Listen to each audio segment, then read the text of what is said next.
Ben, great to see you today.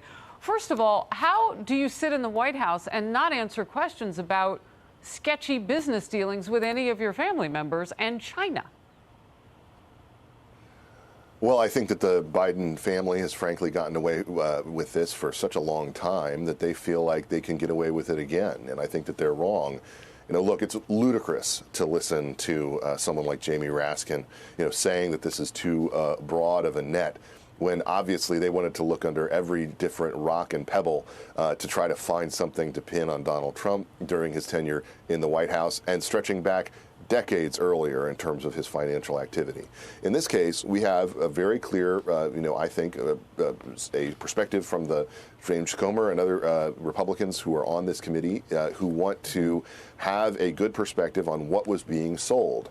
Essentially, was Hunter Biden engaged in a type of influence peddling racket that would ultimately compromise, his father potentially, other members of his family, in pursuit of foreign dollars coming from America's adversaries? It's an absolutely legitimate question. It's an absolutely legitimate thing to ask for.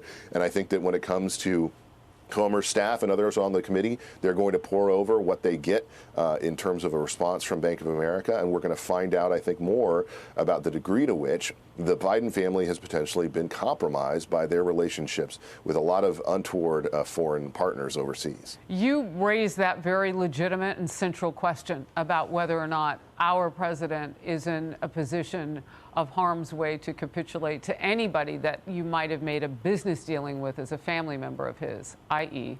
China or Ukraine, anyone. President Biden taking a shot at Florida Governor Ron DeSantis over several bills that deal with transgender youth, most notably a bill to ban sex change treatments for minors. Governor DeSantis calling it an effort to protect young children from life-changing procedures. President Biden with this harsh take.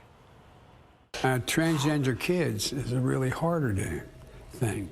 What's going on in Florida is, as my mother would say, close to sinful. It's not like, a kid wakes up one morning and says, I decided I want to become a man or I want to become a woman. It's cruel.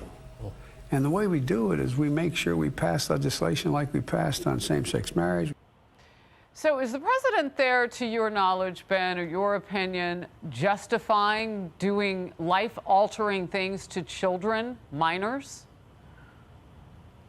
Well, he's not just doing that. He's saying it in the context of, once again, invoking his religious faith as being some kind of gift that allows him to determine the moral questions of our time in ways that I think are totally at odds with what the vast majority of Americans believe, the vast majority of parents believed until 30 seconds ago about what was appropriate. Look, there is a lot of science that we are just beginning to learn about in terms of the ramifications of this type of treatment for very young kids. There's a lot at risk here. There's a lot at stake. Potentially, making life-altering decisions that could, prevent these children from being able to grow up and to have families of their own.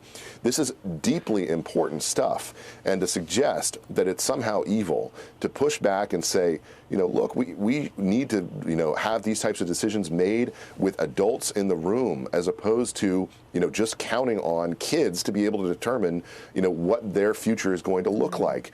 And look, I think that you can raise issues with what the approach that Governor DeSantis has used, obviously, but I also think that it's deeply irresponsible and really awful to see this type of regime forced on America's kids by people who have a political agenda that they believe is more important than the lives of the children at question.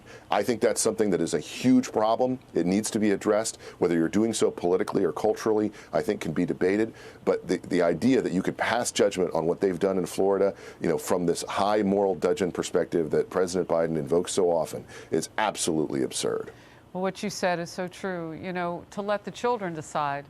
What if they change their minds when they get older and you have no recourse to help them change it back? I mean, it's heartbreaking. The unknown. Absolutely. The unknown. Ben, always a pleasure to have you in focus. Thank you. Great to be with you.